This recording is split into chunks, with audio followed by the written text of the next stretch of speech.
रामपुर गांव में एक रोहित नाम का लड़का रहता था। वो अपने माता पिता के साथ रहता था।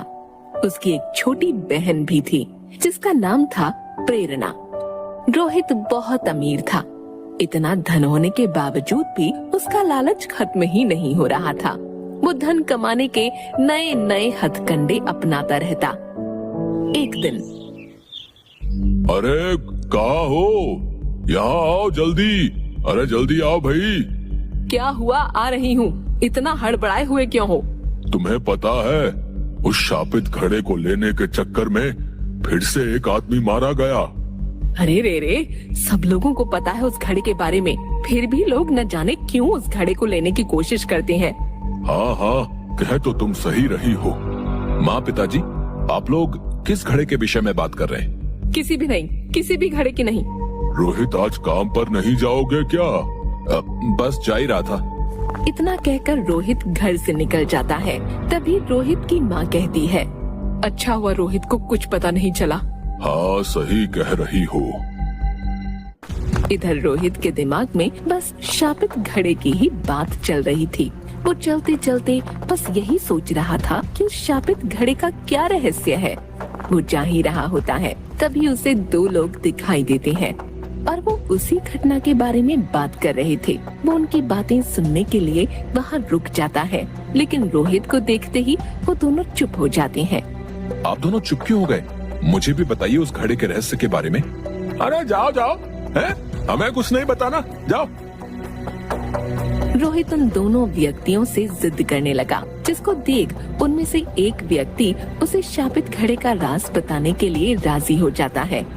अच्छा अच्छा, सुनो बताता हूँ। बहुत सालों पहले इस गांव पर पड़ोसी राज्य के राजा ने हमला कर दिया था।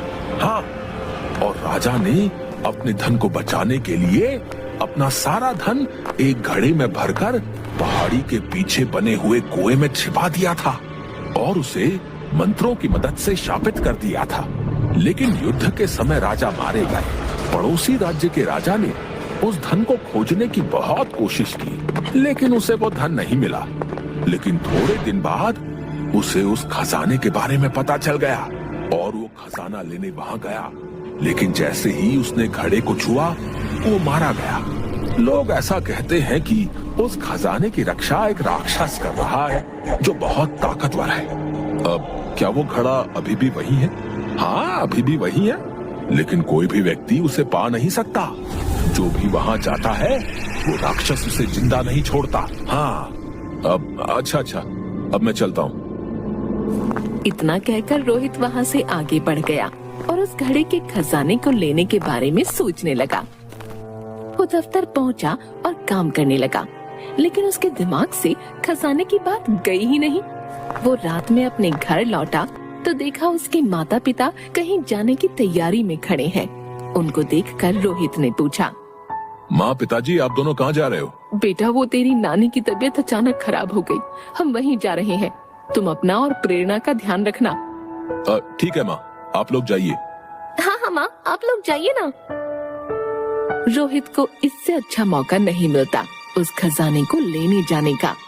ये सुनकर दोनों घर से चले जाते हैं और इधर रोहित अपनी बहन से कहता है, प्रेरणा, चलो जल्दी से मुझे खाना दे दो, मुझे कहीं जाना है। इतनी रात में भैया कहाँ जाओगे आप? अब कहीं नहीं, तुम बस जल्दी से खाना दे दो। ठीक है भैया, मैं अभी लाई। प्रेरणा खाना लाती है और दोनों खाना खाने के लिए बैठ जाते हैं। दोनों खाना खा ही रहे होते हैं कि तभी रोहित कहता है, प्रेरणा, मैं खाना खाकर जा रहा हूँ, तुम सो जाना।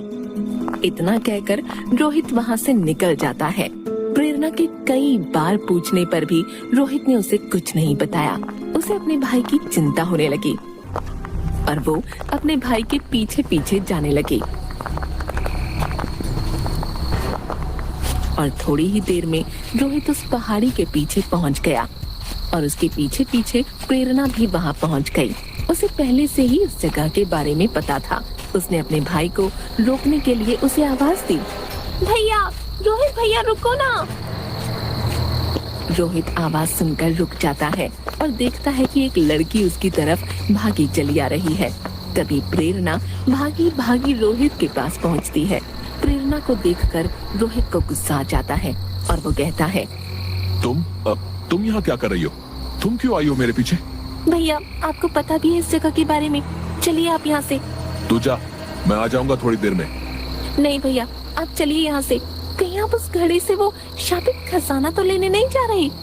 हाँ, मैं वही खजाना लेने जा रहा हूँ। इतना सब कुछ तो है हमारे पास, आप क्यों लालच कर रहे हो? चलो ना। प्रेरणा ने उसे समझाने की बहुत कोशिश की, लेकिन रोहित नहीं माना और आगे की तरफ चलने लगा।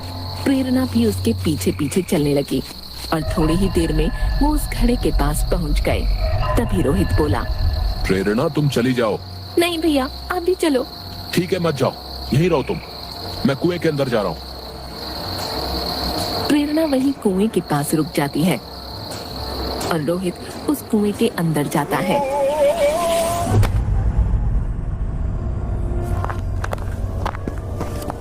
और उसके पीछे प्रेरणा भी उस कुएं में चली जाती है। रोहित थोड़ा आगे बढ़ा तो उसे घड़ा दिखाई दिया जिसमें सोने के सिक्के भरे थे। वो वहीं रुक गया। प्रेरणा भी वहीं छिप गई। वहीं उस घड़े को देखकर रोहित की खुशी का ठिकाना नहीं रहा और वो उस घड़े के पास जाकर कुछ देर तक उस घड़े को देखता रहा। थोड़ी देर बाद उसने जैसे ही खजाना निकालने के लिए उस घड़े को छुआ, बहुत तेज बिजली कड़कने लगी और ऊपर से मिट्टियों की चट्टानें गिरने लगी, जिसे देख वो डर गया। तभी उसे एक भयानक हंसी सुनाई पड़ी। उसने डर के मारे अपने हाथ पीछे खींच लिए और पीछे मुड़कर देखा तो उसके सामने एक राक्षस खड़ा था। उस राक्षस की आंखें अंगारों की तरह लाल थीं। उस राक्षस ने रोहित को घूरते हुए गुस्से में गुर्राया। दुष्ट व्यक्ति, तेरे पास किस चीज की कमी है जो तू यहाँ आया है? तेरे पास सब है, फिर भी तेरा लालच तुझे यहाँ खींच लाया। राक्षस की ऐसी बातें सुन रोहित डर से कांपने लगा। डर से कांपते कांपते उसने कहा, मुझे माफ कर दो, मुझे माफ कर दो, मैं कभी भी ऐसी गलती नहीं करूंगा।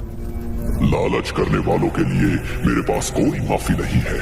तुम्हें इसकी सजा मिलेगी और इस गलती की बस एक ही सजा है और वो है मौत। राक्षस की ये बात सुनकर प्रेरणा भागी भागी वहाँ आई और बोली, आप मेरे भाई को माफ कर दीजिए, आप उसकी जान मत लीजिए, आप उसे छोड़ दीजिए, चाहे तो उसके बदले आप मेरी जान ले लो। आप इसे कुछ मत कीजिए, आपको जो सजा देनी है आप मुझे दे दीजिए। मैंने गलती की है, मेरे मन में लालच था। प्रेरणा, तुम पहली ऐसी लड़की हो जो यहाँ खजाना लेने के मकसद से नहीं बल्कि किसी को बचाने के मकसद से आई हो। इसलिए मैं तुम्हें तुम्हारे भाई को बचाने का एक मौका देना चाहता हूँ। बताइए मुझे क्या करना होगा? तुम्हें मुझे इस बंधन से मुक्त कराना होगा और तुम ही इस काम को कर सकती हो। लेकिन मैं ये सब कैसे करूँगी? तुम्हें मेरे एक सवाल का जवाब देना होगा, जिसके सही उत्तर के लिए मैं तुम्हें 2 मौके दूंगा। पूछिए। बताओ वो क्या है जो किसी के लिए और कभी नहीं रुकता। लेकिन ध्यान से याद रखना, बस 2 मौके हैं तुम्हारे पास। प्रेरणा थोड़ा सोचती है और बोलती है, पानी, पानी कभी नहीं रुकता। राक्षस तभी अपनी शक्तियों का इस्तेमाल करता है और उसे एक गड्ढे में पानी भरा हुआ दिखाता है और बोलता है, ये देखो, ये पानी तो रुका हुआ है और पानी तो समुद्र में जाकर भी रुक ही जाता है। अब तुम्हारे पास बस एक मौका है अपने भाई को बचाने का। अब बस एक मौका और। प्रेरणा अब असमंजस में पड़ गई क्योंकि अब उसके पास बस एक मौका था। वो सोच में पड़ गई। तभी वो राक्षस बोला, जल्दी कर लड़की, समय निकला जा रहा है। राक्षस की ये बात सुनते ही प्रेरणा को समझ आ गया कि समय किसी के लिए नहीं रुकता और उसने तुरंत जवाब दिया, समय, समय किसी के लिए नहीं रुकता। तुमने एकदम सही जवाब दिया है। मैं तुम्हें और तुम्हारे भाई को आजाद करता हूँ। इसके बाद उस राक्षस को मुक्ति मिल गई और वो उस घड़े के साथ गायब हो गया। इधर रोहित को भी समझ आ गया था कि लालच करना बुरी बात है।